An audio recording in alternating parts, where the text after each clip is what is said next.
बघा आकृतीबंध 33वा प्रकरण आहे 5वी स्कॉलरशिप. सगळ्यांनी लक्ष द्यायचं पुढं. स्कॉलरशिपचं न बसलेले पण ताट बसायचं आणि लक्ष द्यायचं पुढं. आकृतीबंध म्हणजे या प्रकरणात काय केलं जातं, वेगवेगळ्या प्रकारच्या आकृत्या दिल्या जातात 3 आणि पुढची आकृती कुठली यासाठी पर्याय दिले जातात तुम्हाला. हाताची घडी म्हटले हातात पेन वही काय सुद्धा नको, समोर लक्ष.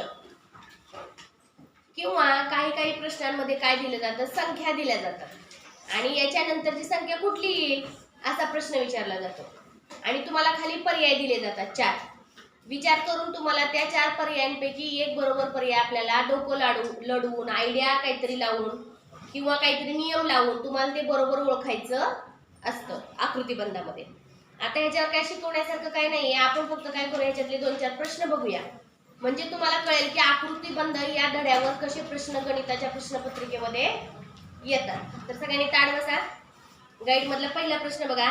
दिलेल्या आकृतीबंधात क्रमाने येणारी पुढची आकृती पुढील पैकी कोणती असेल आणि पहिला पर्याय दिलाय, दुसरा दिलाय, तिसरा दिलाय आणि चौथा दिलाय. तर मी ती आकृती सुरुवातीला इथं तुम्हाला काढून दाखवते. बघा ही त्रिकोणाची आकृती आहे बरोबर. त्याच्यानंतर दिलाय चौकोन आणि त्याच्यानंतरचा हा भाग रंगवलाय चौकोनाचा चौरसाचा, ठीक आहे. आणि त्याच्यानंतर दिलाय पंचकोन. काय दिलाय? पंचकोन आहे, त्याचा निम्मा भाग रंगवलेला आहे. आणि तुम्हाला प्रश्न विचारलाय की पुढील पैकी पर्यायातील कोणती आकृती बरोबर असेल. तर आपण कसा विचार करायचा बघा. बघा सगळ्यांनी ताट बसा. इथं त्रिकोण आहे, ह्याला किती बाजू आहेत? 3. हा चौकोन आहे, ह्याला किती बाजू आहे? 4. हा पंचकोन आहे, ह्याला किती बाजू आहे? 6. तर याच्या नंतरची आकृती किती बाजूची असणार आहे? 6.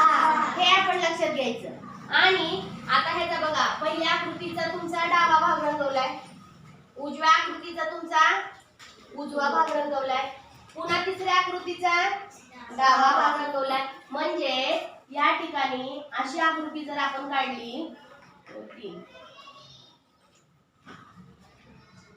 षटकोन काढला तर हा डावा भाग रंगवलाय आणि ह्याचा उजवा भाग जर आपण रंगवला तर ही आकृती बरोबर आहे का रे? हो. मग आपल्याला कळलं, आपण तर अजून पर्याय पण नाही बघितलेले तरी पण आपल्याला कळलं की पहिल्या आकृतीत 3 बाजू, नंतर 4 बाजू, नंतर 5 बाजू, नंतर मला कळलं की 6 बाजू असणारी आकृती हीच आहे षटकोन. आणि दुसरा अजून एक विचार करायचा की ह्याचा डावा भाग रंगवलाय, ह्याचा उजवा भाग रंगवलाय, ह्याचा डावा भाग रंगवलाय, मग आता ह्याचा उजवा. मग ही आकृती कुठल्या पर्यायात आहे दिलेल्यापैकी? दुसऱ्या पर्यायात दिलेली. आता बघा पहिल्या पण पर्यायात हीच आकृती आहे पण बारीक बघायचं. मी काय सांगितले, स्कॉलरशिपची गणित सोडवत असताना आपलं बारीक चाणाक्ष लक्ष पाहिजे. थोडी जरी गफलत झाली तर आपल्याला वाटतं अरे दोन्ही पर्याय बरोबर आहेत आणि आपण पटकन कुठला तरी पर्याय राहून मोकळं होतो. जर तुम्ही गडबडीने जर विचार नसता केला तर तुम्ही पहिल्या आकृतीला गोल केला असता तर ते उत्तर चुकीचं होतं. बारकाईने लक्ष दिलं असतं तर तुम्हाला कळलं असतं की हीच आकृती आहे पण ह्याचा कुठला भाग रंगवायचा आहे? उजवा. तर अशा पद्धतीचे आकृतीबंधावर आधारित प्रश्न विचारले जातात. समजलं का? हे गणित समजलं का? असेच प्रश्न असणार आहेत पुढे, सोपं असणार आहे. फक्त तुम्ही जरा डोक्याला चालना द्यायची फक्त. आता दुसरा प्रश्न बघा काय दिला त्यांनी. 1, 4, 9 आणि इथं प्रश्नचिन्ह आहे आणि इथं 25 आहे. आणि प्रश्न बघा काय विचारलाय. दिलेल्या आकृतीबंधात प्रश्नचिन्हाच्या जागी कोणती संख्या येईल? तर बघा आपण आता असा विचार करूया. 1 चा वर्ग 1, 2 चा वर्ग 4, 3 चा वर्ग 9. मग या ठिकाणी कुठला वर्ग यायला पाहिजे? 4. म्हणजेच आपल्याला उत्तर सापडलं 4.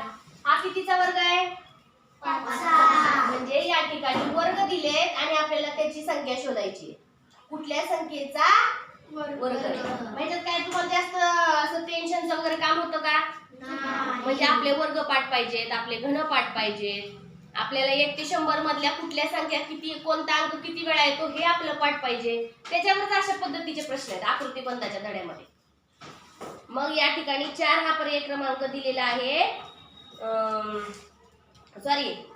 1 चा वर्ग 1, 2 चा वर्ग 3चा वर्ग 9, मग 4चा वर्गाचं इथं काय येणार उत्तर 16.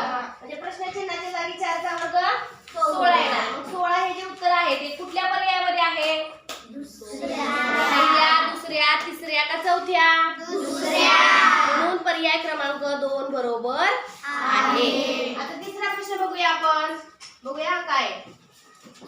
1 1 2 3 5 आणि 8.